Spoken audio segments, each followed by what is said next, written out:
చెప్పండి సార్. అది అన్నపూర్ణ స్టూడియోస్ వాళ్ళు రిలీజ్ చేస్తున్నారు. అవునండి. అండ్ వాళ్ళ బ్యానర్ నేమ్తో ఒక ప్రోడక్ట్ని రిలీజ్ చేస్తున్నారంటే చాలా స్పెషల్ అయి ఉంటుంది. వాళ్ళు ఎలా జాయిన్ అయ్యారండి అన్నపూర్ణ స్టూడియోస్ వాళ్ళు?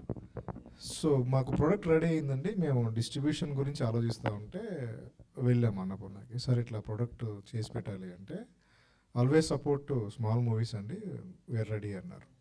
వాళ్ళకి ఫస్ట్ థ్యాంక్స్ చెప్తానండి నేను, ఎందుకంటే అంత పెద్ద సపోర్ట్ అనేది మాకు మంచి ఎనర్జీ అది. ఇంకా సో మేము ఇక్కడే సక్సెస్ అయ్యాం మేము. సో థ్యాంక్స్ టు అన్నపూర్ణ అండి.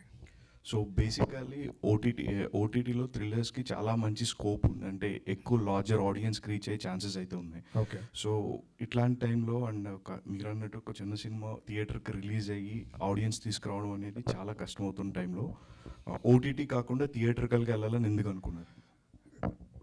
గుడ్ క్వశ్చన్ అండి. ఇది కంప్లీట్గా థియేటర్ మూవీ అండి. థియేటర్లో చూసి ఎక్స్పీరియన్స్ అయితేనే మూవీ చూసినట్టు.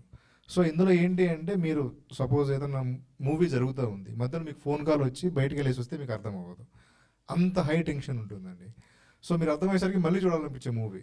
సో అలాగే బ్యాక్గ్రౌండ్ స్కోర్ ఎస్పెషల్లీ మీరు థియేటర్లో ఎక్స్పీరియన్స్ చేస్తే ఎక్స్పీరియన్స్ చేసినట్టు. సో స్క్రీన్ ప్లేతో పాటు బ్యాక్గ్రౌండ్ స్కోర్ యాడ్ అవ్వడం వల్ల అది ఇంకా పీక్లోకి వెళ్ళిందండి.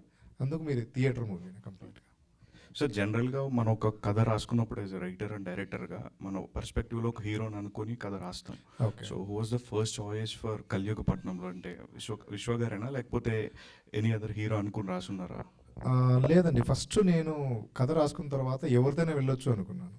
సో ఒక ముగ్గురికి చెప్పాను, వాళ్ళు ఈ క్యారెక్టర్ మేము మోయలేము అని చెప్పేశారు, డైరెక్ట్ చెప్పేశారు. సో అక్కడ నేను తర్వాత నాకు హీరో ప్రొఫైల్ రావడం విశ్వాన్ని క్వశ్చన్ అడిగాను, నువ్వు క్యారెక్టర్ చేస్తానంటేనే చెయ్యి, లేదు స్టోరీ బాగుంది ఒప్పుకుంటాను అంటే తర్వాత అవ్వదని చెప్తే నేను చేస్తానని చెప్పాడు. ఆ ధైర్యంతో ముందుకెళ్ళాను నేను.